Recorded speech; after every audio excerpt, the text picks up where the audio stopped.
hey, Seattle, we got any other only children out here? And then I just move on. And it's like, so that's all I've got. That's as far as I've gotten.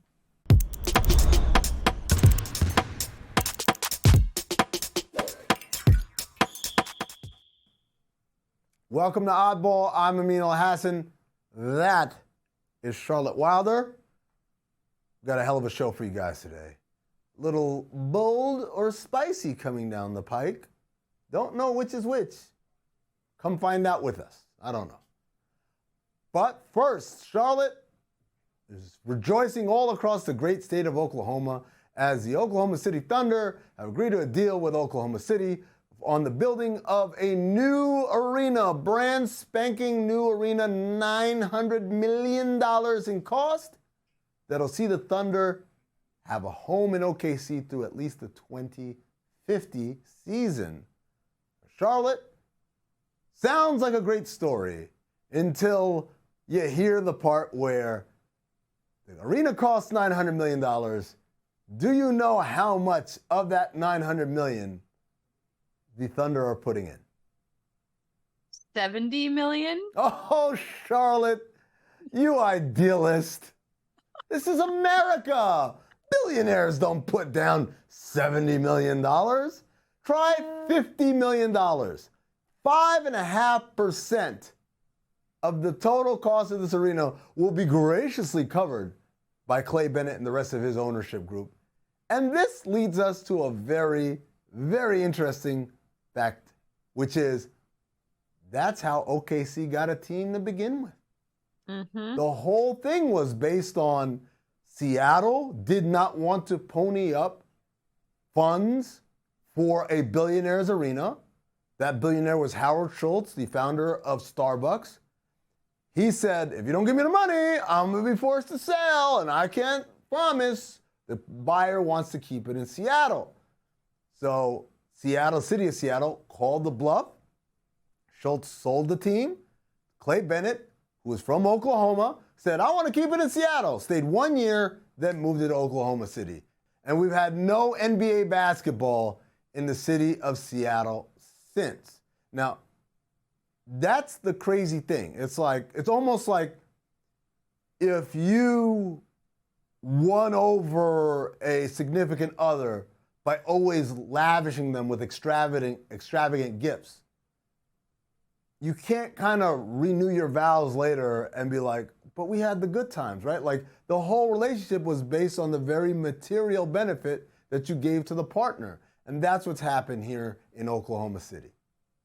Yeah, and you lose the Sonics for this, soda can looking clip art, logo garbage. There have been so many studies done that show public money does not actually help. Like building a stadium with public money, it doesn't actually funnel back into the economy in any meaningful way. So it's very American. It's very much like billionaires saying, hey, this is going to go back into the economy, but we need the government to help us. And then it just doesn't, and they get more money.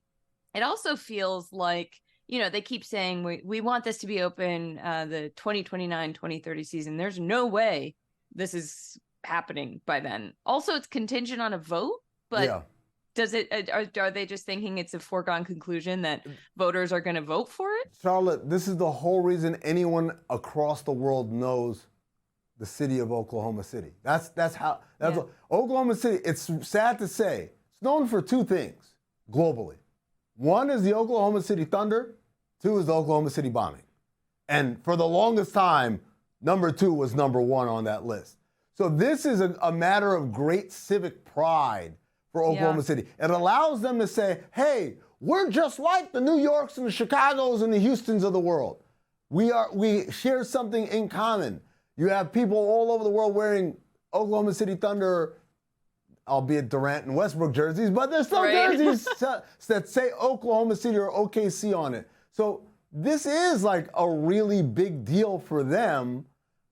Having said that, you're right. Economic study after economic study after economic study shows that the whole this is for the greater good is full of bunk. That the teams ultimately make out like bandits, and the municipalities don't really make anything out of it. By way of example, in Seattle, the reason why they couldn't get an arena built was because there was arena fatigue, building fatigue. The Seahawks Stadium had been built off of public money. The Seattle Mariners Stadium had been built off of public money. And what they said at the time was, wait a second, we're not going to tax Seattle citizens. You guys are fine. We're going to enact tourism taxes, right? So this will go on hotel rooms and rental cars and things of that nature. And so everyone who lives here is going to be fine. But what happened was things that actually do bring business to the city of Seattle, like conventions, stopped coming to Seattle because they're like, this is way too expensive. Why would I have my convention in Seattle and pay all this money in taxes when I can go to Vegas, I can go to Phoenix, I can go, all these other places that are hotspots for conventions. And so it really did economically impact the area, albeit in a negative fashion, to build these stadiums with public money. Well, yeah, because the minute you put it on things that affect businesses, other corporations are going to be like, we're not falling for that. Like, we're not paying for your stadium because they know where all of these loopholes are. The kindest thing you could say about building a stadium is that this now means, say it opens in 2030, which I don't buy. 2031, you'll have the All-Star game there, Oh, God, no, don't say that. Don't put it out in the universe.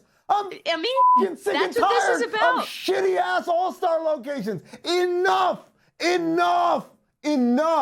Indiana, look, that's it.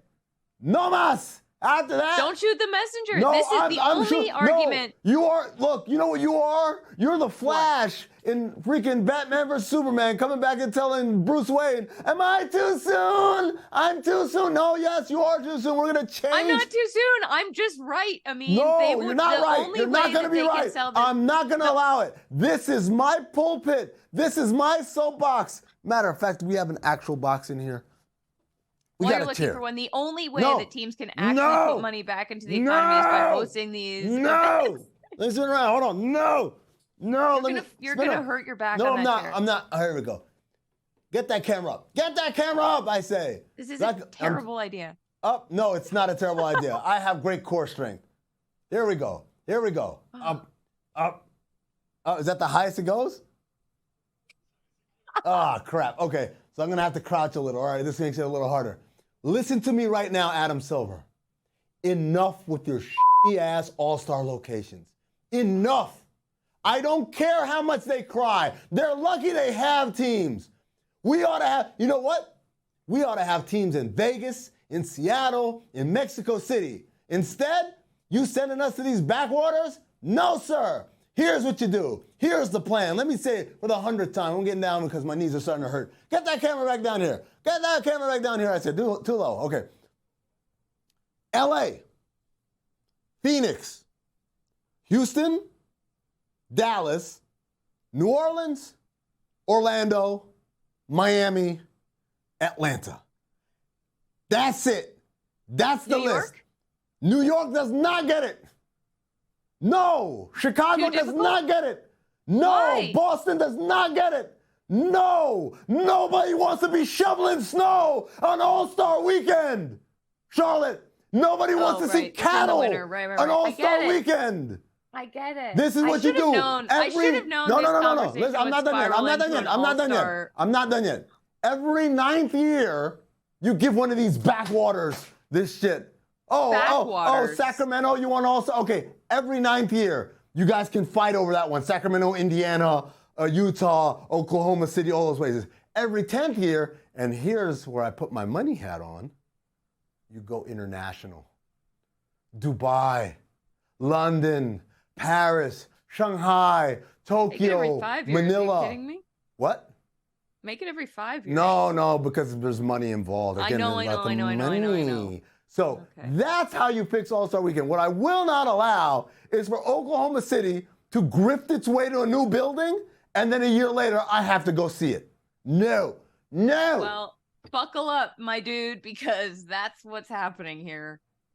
When I do go to the All-Star game, you know what I'm going to be using to get my tickets? The Game Time app. Yeah. What? You said, Oh, but I mean, I only have X amount of dollars to my name, and these tickets are going to cost me X plus $20. Guess what? $20 off with the DLS promo code. Terms and conditions apply. Download the Game Time app. Nobody does these live reads better than me. Nobody in this building, definitely. Nobody doing Game Time reads. You show me the podcast. Doesn't matter if it's a Metalog podcast or not. Show me the podcast that's doing Game Time reads as good as me. Nobody. And you know what? No one else is doing? Nobody's doing all-star plans as well as me. I'm the all-star king. Let's go. Bold or spicy. Did you guys see that? Did it catch it?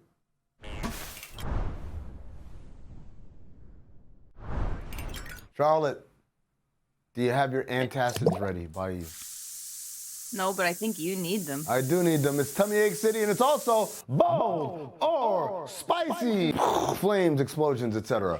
All right, this is the game where we read each other's statements. Some of them are bold, some of them are spicy. Don't ask me which are which. And the other person has to rate it on a scale of 1 to 10 on its boldness or its spiciness, all right? I'm told that the revamped version means the bold ones are kind of like regular statements and the spicy ones are hot takes. I don't know. You figure it out. Hypotheticals? Here's the thing. Maybe if you know, you could write us. Send it in to Oddball, and maybe you could explain it to me. All right. Charlotte, your first statement. Kawhi Leonard will retire before LeBron James. Kawhi Leonard will retire before LeBron James, Charlotte. I think that's very spicy or bold. What is it? I don't know. I think, spicy, I mean, sure. See, this is where I'm like, is it bold? I mean, I don't know. I feel like LeBron's I don't know. LeBron is LeBron, so I guess it's hard to talk about retirement because he's probably going to try to keep playing till he's 50, but I think that he will retire before. Well, how old is Kawhi? Well, let's see. This is my favorite game to play. How old is someone? He came out in 2011. He was had just finished his sophomore year at San Diego State, so he's probably 20, 21. That was 12 years ago. So Kawhi's about 33 years old right now, give or take. Yeah, okay. So I think that's very bold because I think he'll play longer than LeBron. He's 32. Okay. So what are you giving it? Scale of 1 to 10. 7.5 because what if he gets hurt? So, okay, so that's why I give it a 2. I don't think this is spicy at all. You know why? Why? Because Kawhi's hurt all the goddamn time. When has he been healthy? The last 5 years, who's played more, him or LeBron? LeBron. But then because he's been hurt so much, he just keeps delaying it because he's been hurt. Yeah. So he doesn't actually retire. He's just hurt on the bench. Touche. All right. You're up. Thank you. Bold take for you. I mean, the Pelicans are better off trading Zion. Ooh. I'm going to give it a 5. Okay. Right down the middle, the coward's choice, right? Here's why. Why? Because when Zion Williamson plays, he is Hall of Fame caliber. I'm not exaggerating. Over 25 points a game, over 60% from the field. Look it up. Ain't that many. I believe it's like 2 or 3 maybe. Zion's one of them. He is incredibly productive when he plays. Look at the plus minus, look at any sort of metric. When he plays, he's incredible. The problem is the when. He plays incredible. When he plays, when is he going to play? Is he going to play? We saw this summer him talking to Gilbert Arenas and saying, like, he wasn't mature about his dietary selections and all that. Who knows? Maybe this is the wake-up call between that and being harassed by a porn star online. Like, maybe this is the thing that makes him say, I got to be a grown-up about this. Maybe not. So, coward's choice, right down the middle. I'm going with a 5. All right. I do respect for all of the statements you could have. That feels like the right one to be a coward about. Charlotte, Jason Kidd will be fired from the Mavericks this season. I don't think that's that spicy because I think coaches get fired left and right. If they don't do well, he'll probably get fired. That's a 1. Okay, there you go. So the way we play this game, everyone, I don't know if anyone's. you rate it, you give it a number, and then you give your exposition afterwards. Okay, that's right? A 1 because coaches get fired all the time, and if they don't have a great record, Jason Kidd's going to get fired. Thank you. Yeah. All right. Here's a bold take for you. The regular season is too long. Ooh, here's we guys watching this? 6. I don't think it's too long. I think it's too many games. Let me explain.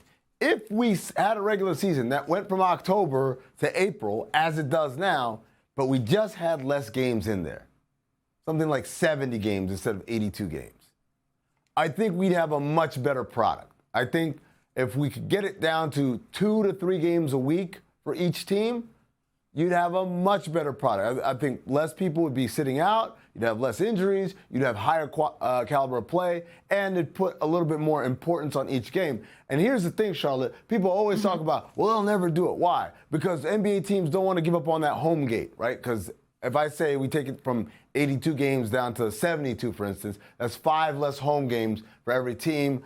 If you're a team like the Warriors, they make somewhere like $9 million a home game. That's $45, $50 million that they're saying goodbye to. But here's my thing. You can increase your ticket prices for the existing home games because scarcity, right? Also, your ratings will go up and the TV deals will be better. And as such, it'll more than make up that windfall. And also, not every team makes $9 million a home game. Like, relax, Charlotte. You're not doing that kind of number. Are you talking to me? I don't have an NBA team. Yeah. All right. I think that's a good take. All right, last one for you, Charlotte. By this time next year, Klay Thompson will not be with the Warriors. This is spicy. I mean, that's a 9. Yeah, that's muy caliente. The only way that I could see him not being with the Warriors is if he gets hurt again and is like, I'm done here and retires. Oh, yeah. But so maybe it's actually a 7, but I still think that he's going to be there for, even if he is hurt, he'll probably want to come back again. So no, it's a 9. It's a 9. It's spicy. I mean, he could get some money. There's still some money out there on the table. You know, he's done a lot and worked hard, and he had a bounce back year last year. I don't know. I don't see him. Yeah, this is a spicy one for me too. Ooh. All right. You just throwing stuff? No, I tried to throw it and it like flipped in front of me and went backward. Oh, like a paper airplane. Here's a bold one for you. Pat Riley is the greatest coach turned exec in league history. All right, so we got to think about who his competition is. Red Auerbach, right? Mm-hmm. Who was an exec before and then after leaving the coaching ranks. You've got Jerry West, technically was a coach of the Lakers, and he turned into one of the great execs of all time. Who else? You got Lawrence Frank. You've got Doc Rivers. Competition starts getting a lot less steep. You got Stan Van Gundy and Tom Thibodeau. Oh, wow, people forget. Don Nelson. No, you know what? I'm going to say this is a 2-horse race. There's only 2 names here, and it's Pat Riley and Red Auerbach. Now, it was a lot easier to be an executive in Red Auerbach's day when you could trade a washing machine for the greatest defensive player of all time, when you could pick up a phone and say, hey, Golden State, you don't want these 2 Hall of Famers. Let me give you this guy whose nickname is literally Joe Barely Cares, right? The game was so unsophisticated when Red Auerbach was working as a front office guy that I have to give the benefit of the doubt because of the degree of difficulty and the complexity of Pat Riley, both coaching in the league. I think that was tougher than when Red Auerbach coached, and then now being an exec in a league that's way more complex and complicated than when Red Auerbach was an exec. We'll go Pat Riley. So that statement, give it a 0. All right, I will point out that you just got mad at me for doing the reasoning. And that's all the time we have on Oddball. We'll see you soon. Whenever this airs, tomorrow, the next day, the next week, who cares? Adios. What's your favorite stadium and what's the worst stadium? You've been to all the stadiums. No, I have not been to all the stadiums. I've not been to all the stadiums. There's some I haven't been to. What? Let's see. Which ones? I've never been to the new Detroit Stadium. Which is Little Caesars. I've never been to Golden One, which is Sacramento's new arena. You think they'll let you light the beam? Probably not. I'm not too popular in Sacramento. So OKC, Sacramento, and Indiana, and Detroit. Those are the 4 I haven't been to. Oh, wow. Yep. Favorite arena? What do you... Yeah. In terms of sight lines, Phoenix, Brooklyn, Chase Center, Golden State. Those 3, incredible. Like, if you come to watch basketball, it is a perfect arena to watch basketball in. Because all the sight lines, everything feels very close. It feels like a smaller building, even though they're not, and a lot more intimate. So I love watching games there. I don't know what else I would rank it on. Like, as far as, like, coolest arena I've ever been in is Chase. It's from the future. Like, I could go on. They gave me a tour when they first opened, and it was the most incredible thing I've ever seen. I've never been. I want to see it. It's crazy. It's insane. Like, you should go for a game, definitely, but you should go, like, when there's not a game so they can give you the tour, and you can see, like, the bunker suites where you literally have a bank of TVs on the wall, but you have, every bunker suite has like 8 or 16 or whatever seats out on the floor, like 5 rows off the floor, or like maybe 10 rows off the floor. But here's the crazy thing. When you're in your bunker suite, which has its own sommelier, by the way, and I think like there's a chef and everything in there, like your own. Oh my God. Let's say, but I want to watch the game, but I don't want to go all the way back upstairs to go to my seat. Push a button, and the whole bank of TVs turns into one big screen, and it shows you the game. But it's not the broadcast angle. It's not the TV camera angle. They have cameras over where your seats are. So when you're in here, you're watching it. No. I swear to God, it looks like what the view would be had you been just sitting in your seat. So you see the entire court, the one basket here, the other basket there, and you're like, the camera never moves because it's stabilized, but you see the entire thing. And so it's like, I want to just stare at the person behind the bench over here and action's going on over here. I can do that. It's insane. It's like, you can do it without being a creep in real life. Yeah, exactly. Yeah. So they can't notice that you're doing it. But like, it was just like, and that's just like one thing. There's so many things. And every time I thought to myself, how much money do you have to have where this is even a concept in your brain? Like, I want to watch the game, but I don't want to go to my seat, but I don't want to watch it on TV either. Like, that's, how rich do you have to be where that's like, you know, well, just get up or watch it on TV. Like, nope. There's another way to do it. Rich enough that, like, not only do you want the bunker seats at the court, but you've got a bunker in your house for if the world ends and you think that you're going to be the one to survive it. Probably. What about you, Charlotte? You got arenas that you like? How many have you been to? This might be, okay, let me see. I know you've been to the Garden because you apologize every time we talk about the Knicks. I know you've been obviously here, Miami, the Kaseya Center. I know you've been to Boston. You've been to Denver. No, not Denver. You never went to Denver? No. Oh, wow. Oh. Not Denver. Okay. Been to Rockets. Although I have a curse story about the Rockets. I hate that. I was there, and this is a very Charlotte story. I was trying to go to the bathroom and accidentally walked into the men's room and got flustered when I realized that I was in the men's room and dropped my phone and the whole thing cracked. Nice. So I hate it there. Nice. That's it. That's the Charlotte story? Yeah. And now it's now Houston's cursed? Now Houston's cursed. I did eat a hot dog there, though. How was it? That's my contribution to this conversation. How was it? Yep. What's the best hot dog you've ever had? You know what I love about Charlotte? Like, what? I'll ask her a question, and clearly she needs to think about it, and I'll say, oh, okay, let me start talking to Phil so that she can think of something. And instead, Charlotte starts paying attention to what I'm saying and gets caught up in my conversation. Like, none of this is real, Charlotte. It's just buying you time to sit back and disconnect. Listener. What's up? Sorry. I'm a good listener. I'm an active listener. Sorry, I care. Jeez. All right. I'm going to come back to you next time with a full list of hot dogs ranked Sure. that I've eaten. Sure. All right.